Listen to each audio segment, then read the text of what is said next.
I used to write everything with an Oscar speech planned. And that Oscar speech was more of who, it wasn't who I was going to thank. It was who I hated. How did fear of success almost ruin your writing career? Oh, fear of success ruins my writing career every day.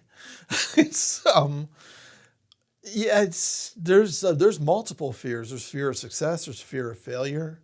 And I think I still self-sabotage myself. I have to get into a world of, it's a weird world of delusion where I know I'm writing the greatest thing ever told to man and through all of human history, except it's also a piece of crap at the same time. So, fear, I mean, I guess there's fear of success and fear of failure. Yeah, I used to write everything with an Oscar speech planned. And that Oscar speech was more of who, it wasn't who I was going to thank. It was who I hated.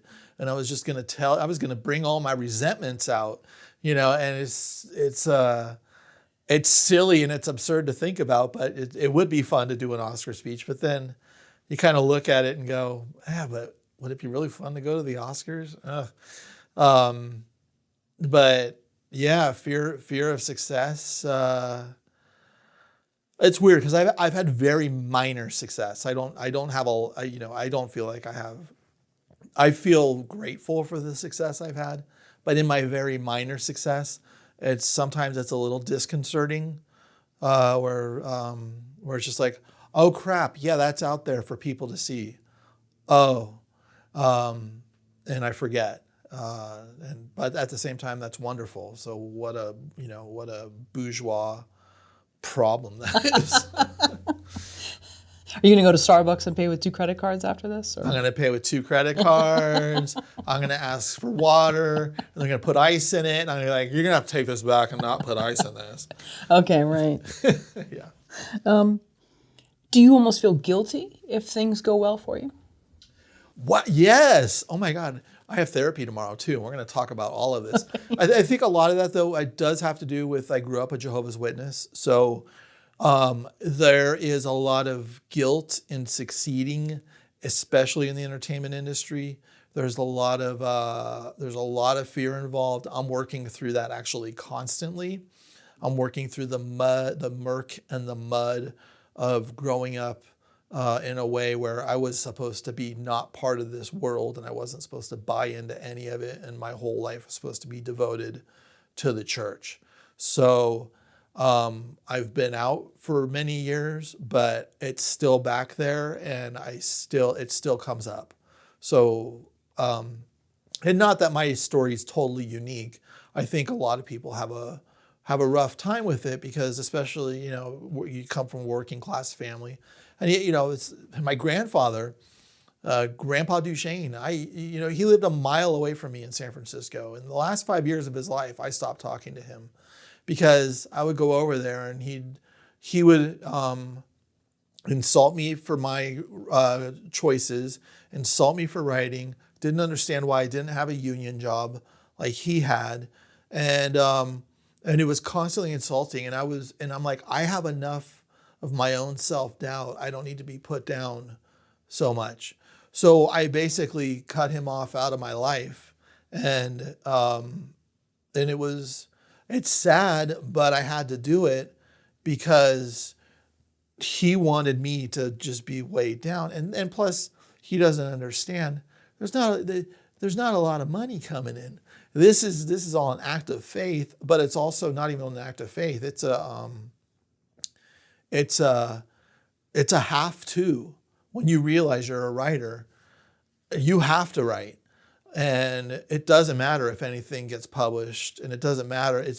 I'm a crappy person if I'm not actively writing. And in order to not be a crappy person in this world, I'm going to keep writing, and then I'll be nicer to be around. So.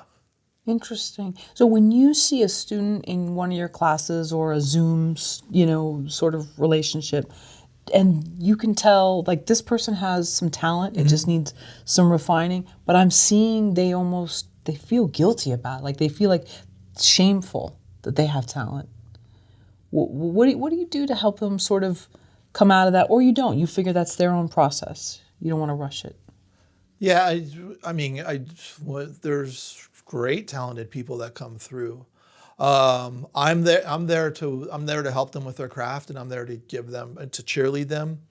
But at the same time, I'm also not their therapist. So if they have guilt, if they, I can come back, I can come in with, hey, this is what I've worked through, and this is what a lot of writers work through. I get to I get to interview best-selling authors all the time, and they always feel like they have imposter syndrome. They can have 22 best-selling books out. That blank page still scares the crap out of them. But the one thing that they have ahead of the person that has never written a book is they remember the 22 bestsellers. Every blank page scared the crap out of them, and then it went to a bestseller. So they know, I remember this feeling, and I'm still going to do it. And I think that's essentially all writing is, to just know that it doesn't feel good for a while, and then it feels good here and there, and then it doesn't feel good. And it's, I wish it was sexier than that, but it's not. And you said just jokingly, you always feel shame writing something. Why is that? Yeah, was that a Freudian slip? I don't know if I don't always feel shame. I just think that there's just a feeling of,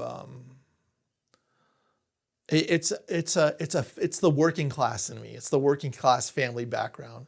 It's, why are my hands not calloused, and why are my joints not aching at the end of the day? I've completely ruined the tradition of the DuShanes. I'm not monkey wrenching under a car. Monkey wrenching with a light felted pen on a legal paper, and you can actually make money and a living doing this. How absurd is this? It's so maybe my joke was probably more because I was hiding the fact that I it's just weird to be a writer from where I've grown up. It's weird to do anything that's not mechanical, or has very strong union, that so-called strong union. That But I wasn't sure if you meant too also exposing thoughts and things about yourself that even if they aren't really that controversial, that it's just you're letting people know your thought process. Right. So that shame I kind of don't have, because my philosophy is, if it scares me, it's the right thing. So I'll write things that scare me. I'll write things that I don't want anyone to ever know about me in my life. But when I have that feeling of, oh my God, nobody could ever know this, that's when I know I have to write it. That's when I know I have to go there.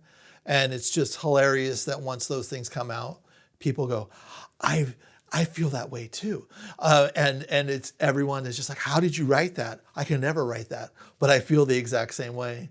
So the beauty of just going to the scary places, I think that's what I don't enjoy it, but I do it. And when I'm scared to do it, I know I'm doing something right.